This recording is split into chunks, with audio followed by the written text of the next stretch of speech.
Hey everyone, welcome. I'm down here in my wormery and I've got a couple worm bins that I'd like to check in on. The way I keep things, the oldest stuff is over there on that shelf and then they start to spill over into the newer systems over on these little makeshift shelves that I created with buckets and a couple boards. And that'll lead us over to this side where a couple of my newer bins are the ones that I've got in my sights for feeding today. They're the ones down here. They're a paired up set of European nightcrawler worm bins. They are sort of among my newest systems, even though the older one is now 99 days of age and the younger is 75 days of age. They they both got European night crawlers in them. An estimated population somewhere between 1750 and 1800 worms living in these two systems. I've been making efforts to try to harmonize them. From day one, they were set up in the very beginning, very differently, as a matter of fact. So the worms living in here actually took a little detour from their old environment into a few breeder buckets that I had set up before getting placed in here. Here the worms simply came out of their old environment and were launched off into this new environment. And then over time there was a variety of different materials in each of the bins. And last time we really put an effort into trying to make the system sync up for the most part. And I think today I'm going to try to reach for a different goal, which is to see about possibly building out the environments a little bit more. So I've got a box of leaves that I bought in from outside. So I'm going to see what I could do about maybe increasing the volume of the space that these worms have to live in. I've also got some stuff to give them, a couple banana peels, a mix of variety of little chunks of fruits and veggies. So we're going to get them up on the bench and get them fed. So let's get to work. The 99-day-old bin is where we're going to start. It's over here on the bench already. And I think we've covered most of the information here. I guess the one thing that might stand out is the discrepancy in the number of feedings, considering that they're not that different in ages or not that different in worm populations. The only reason this system, or at least the worms in this box, were fed so many more times was because instead of getting a normal feeding of a whole bunch of kitchen scraps, a bunch of veggies and fruits and whatever else I might have for them, what they were getting while they were in the breeder buckets was a whole bunch of bite-sized food, my worm chow. And I went in there pretty regularly with only small amounts of this stuff to give them a steady supply of, bite-sized food on a pretty frequent basis, but never applying a whole lot. So let's get to checking in on these little guys. That piece of newspaper I just removed was mainly there to provide them with some nice dark shade so that they feel comfortable coming out here onto this top covering newspaper. And then this top covering newspaper is where we sometimes get greeted by worms. It's funny, this little guy almost like he had his little escape route planned already. He had a little hole that he maybe even nibbled his way through the material, through the paper to get up here. And then as soon as the bright lights started streaming down on him, he just boogied out of here. And you can see they're all anxious to get out of the bright lights, so why don't we help them off. The top covering paper, get them over onto the bedding, and then we can remove this top covering. Now, I'm pretty sure we would have probably... No, I guess we didn't. One thing I often do is I mark where we last fed using a used coffee filter is what I typically use, and I've got actually a number of them right here. I've got 4 days worth of used coffee filters, so I guess when we're finished here we can apply the traditional feeding zone indicator over the feeding area. But even without the feeding zone indicator, I know where I last fed because it's pretty much routine in all my systems these days to be feeding down the middle. Interesting. I think we encountered something very similar during our last check-in here. We bumped into an unusual setup where worms were mating. We actually had 3 worms connected to one another in sort of a triangular fashion. Here we actually have 2 pairs of mating worms, one next to each other. You can see the coupling over here, and the other pair is coupled together right here. And here's yet another example. Oh, and yet another example. Wow.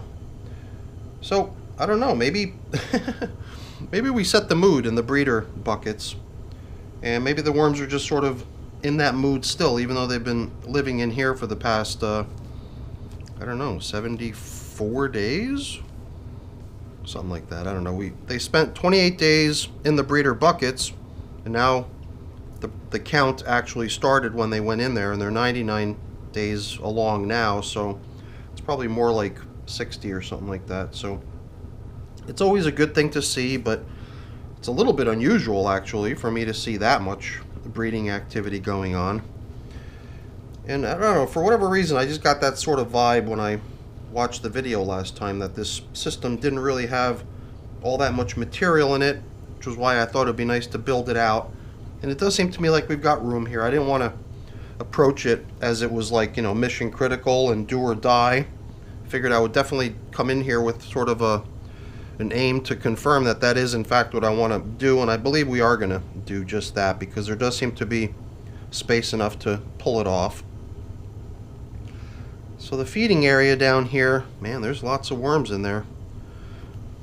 I usually take care to try to excavate the feeding area so that we could sort of see how the leftover foods from the previous feeding are holding out, because oftentimes you got stuff in your bins that might even date back to a very, very long ago feeding.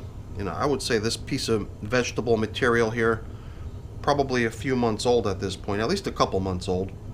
Goes back many feedings, and it usually wouldn't even snap like that. I would try to break it, and it was super tough vegetable material. It's nice to see that it's finally softening up. And then we've got a variety of different bedding materials down here as well.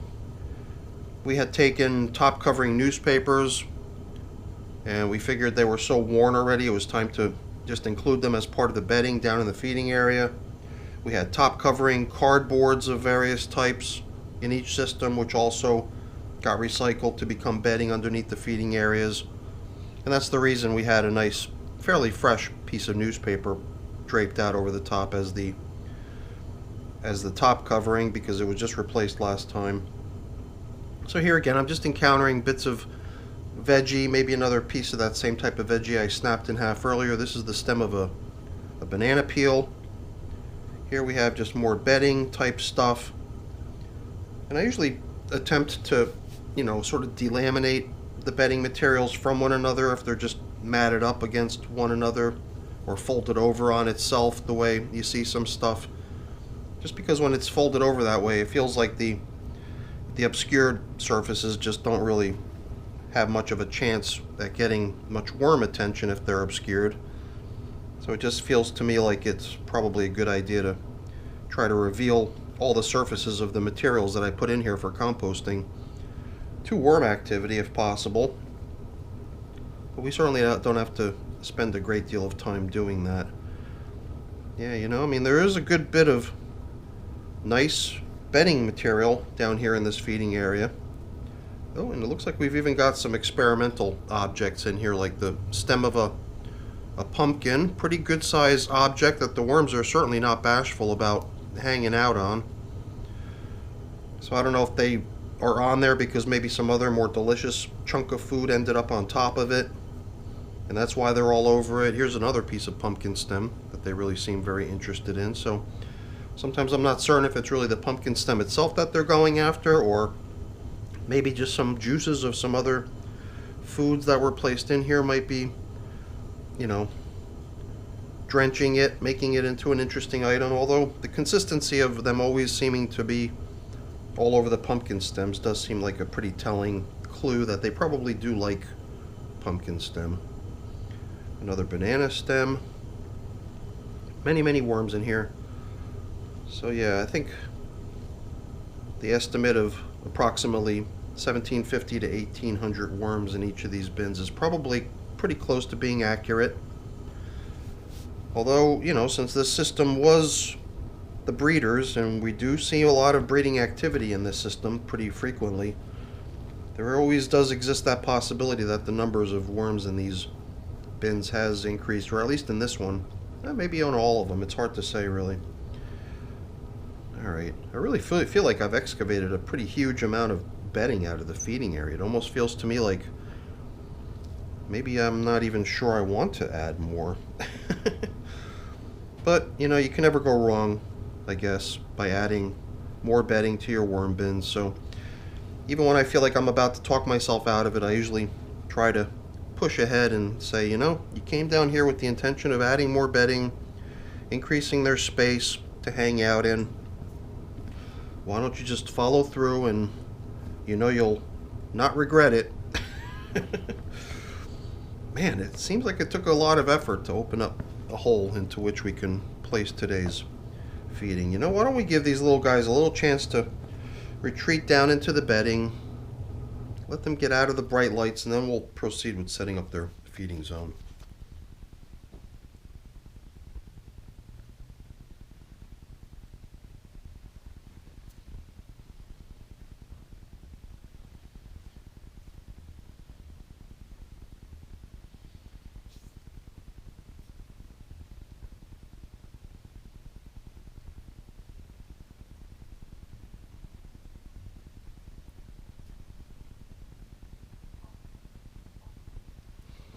Alright, so just a quick point of clarification as I reset this feeding area for these little guys. When I mentioned breeder buckets earlier, I guess I could elaborate on that a little bit. Some people might not know what I'm referring to. Basically, if you apply worms to a space where they've got an estimated 100 number of adult worms to each gallon of bedding material to inhabit, that provides them with spacious enough accommodations that you sort of trip off this breeding behavior in the worms, theoretically. And I'm just using sort of a common description of the process. I don't know if there's fine-tuning details to it as you go from worm breed to worm breed, but that's the general number I've been using when I try these breeder systems. And I don't go crazy making sure that I've got exactly 100 worms per 1 gallon of material. I just sort of eyeball it for the most part. So I've actually got another set of breeder buckets going on right now. Not with European night crawlers, however. Those are the red wiggler types of worms that I'm trying to make that happen over there. And so the banana that I put in, or the banana peel that I put in the beginning, is now covered with some of the other stuff that they're getting. We've got strawberry, we've got carrot peel, and maybe a few other things mixed in here. It looked like some potato. So that's pretty much their feeding.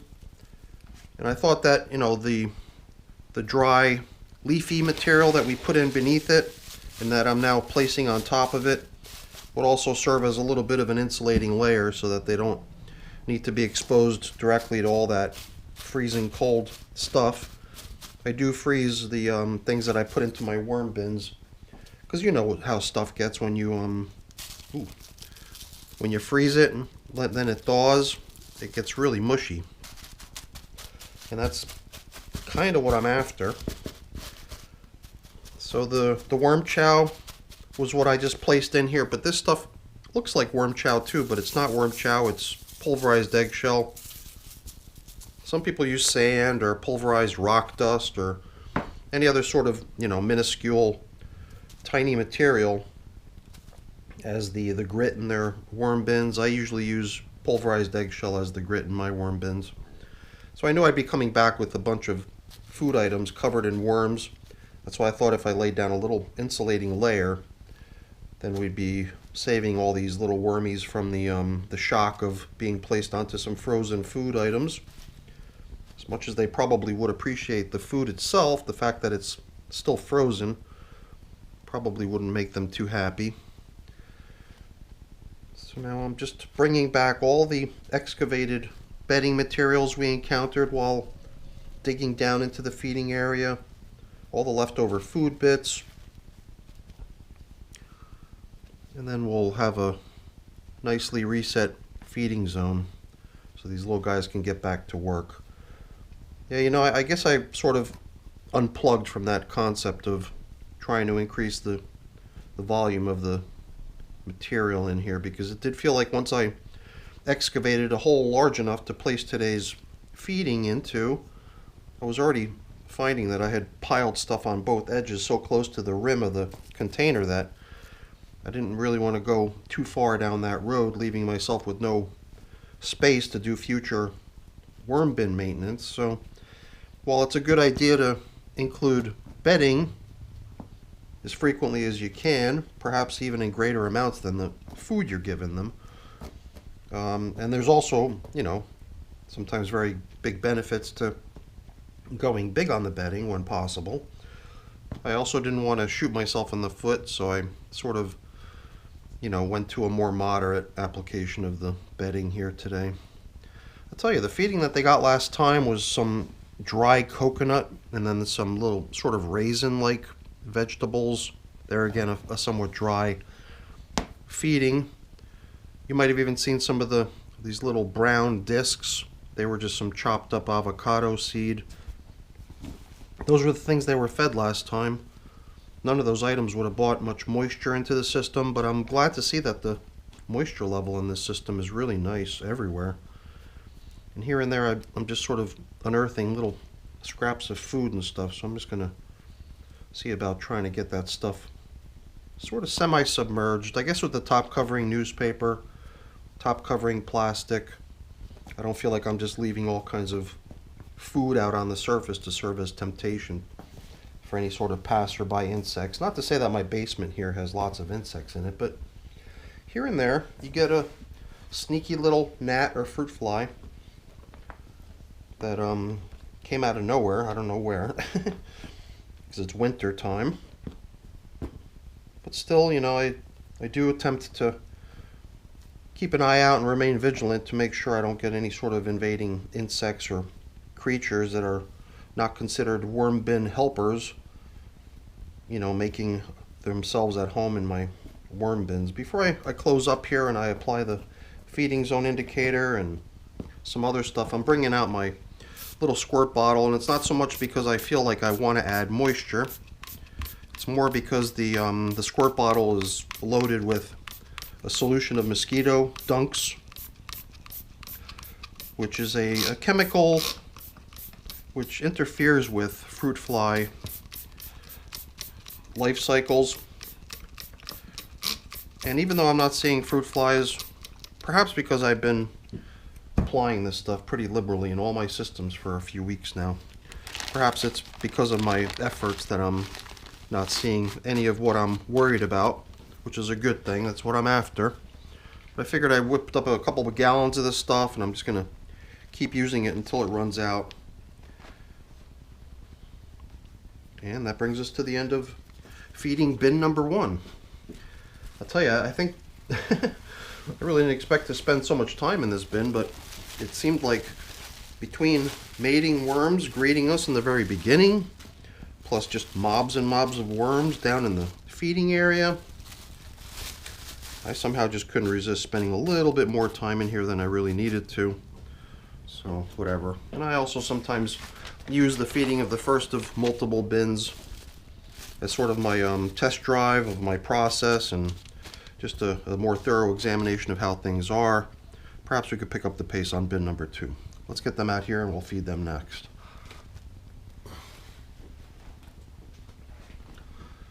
Now, interestingly enough, something about this system, it feels lighter. I don't know why. Perhaps not as much moisture or something. I don't know. It's hard to say. So here, perhaps we do have a little bit of leeway to do our originally envisioned increasing of the bedding. And I mean, a little bit of dry leafy material isn't going to really increase the overall weight of a worm bin much. I would usually assume that a good bit of moisture is what's going to bring with it a good bit of extra weight. Oh, now I wonder if the top covering that we just put back into the other system might have had a coffee filter on it already. Yeah, it doesn't matter. We can either just reuse that as our feeding zone indicator, or we could just swap it out and, recommission that one as bedding when we feed. Here's another mating pair of worms. I'll tell you, these European night crawlers are frisky. They're having a good time out here. It does seem like they like to do it out on the surface, because they're, I mean, not quite as, interesting as we saw in the other bin. We saw 4 pairs of mating worms. Here we only bumped into 2, but still, it's a nice thing to see, I must say. Wow, look at the size of this big stem, or stick. I don't know if it's a stem and something that I deliberately added to the worm bin, then I usually leave it and observe its progress, but sometimes things like that just manage to sneak in with the leaves that I bring in from outdoors, because I don't pick through all the leaves very carefully. They're just collected with my, it's not just a blower, leaf blower, it's also a leaf vacuum and bagger. And it does seem to me like once upon a time my leaf vacuum and bagger used to chop leaves up a lot more fine than it does anymore. Nowadays it seems like the leaves just sort of fly right past that chopping wheel and end up in the bag almost intact for the most part. Okay. I do actually believe, let me look over at the, yeah, this is actually the bin where we had an estimated 50 more worms almost than the other system for whatever reason. However we came up with those numbers, I don't know, but if in fact the breeding in the buckets worked as planned, and it might have, that other population could in fact have already surpassed what lives in this system here. So let's just excavate some of these chunks of cardboard floating around down here within the system. I'm wondering what this is over here.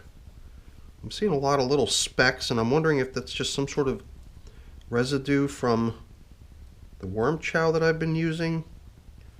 Perhaps some of the bird seed, which, despite my efforts to grind it up, might have survived the grinding effort and just ended up in here as whole bits. Or are these things moving? Maybe these are mites. Just the concentration of this stuff kind of makes me wonder if it's mites. I mean, I don't see any movement, but I could just be missing it.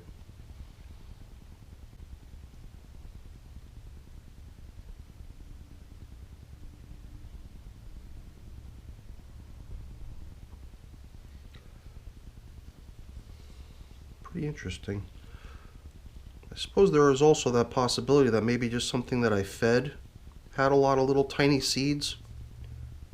Like, I think strawberries have very small seeds. Maybe they got strawberry recently and then everything else but the seeds were consumed by the worms. Whatever. I didn't see any movement, but maybe I just missed it. Maybe it's just very slow movement. It just seemed unusual because it seemed like a concentration of something a little bit unusual. So I figured I'd just take a closer look at that to see if I can figure out what it is. Maybe tomato seeds? No, I think tomato seeds look different. Weird. I'm not going to worry about it. Oh, you know what it is? I bet it's the... So, I mentioned raisins, but they're not raisins made from grapes. The packaging referred to what sort of berries they were. In fact, they weren't even referred to as XYZ berry raisins. They were just referred to as berries. Whether they dried out and became sort of raisins in my cupboard or what, or if they were originally sold that way, I don't know. But they might be where all those seeds are showing up from. So maybe they ate the fruit, the dried raisin fruit, and those are just maybe the seeds from that fruit, which would be a good explanation for it, because I don't see anything that resembles the berries themselves, or I guess what they looked like at the end, which was just raisins. So maybe that's just the residual leftovers of the berries. I don't think that they were frozen either, so it makes me kind of wonder if those berries have the potential to start sprouting or not. I wonder. So here again we're encountering some pumpkin stems, some corn cob bits, and even though we did launch this system with what was estimated to be even more worms than we saw in the other bin, I somehow get this sense that that other bin might actually have more worms living in it than this one. I don't know why. It's just sort of a gut feeling. I mean, we definitely got a nice population of worms living in here. And who knows, maybe they're just hanging out down low somewhere and we're just missing them. But it is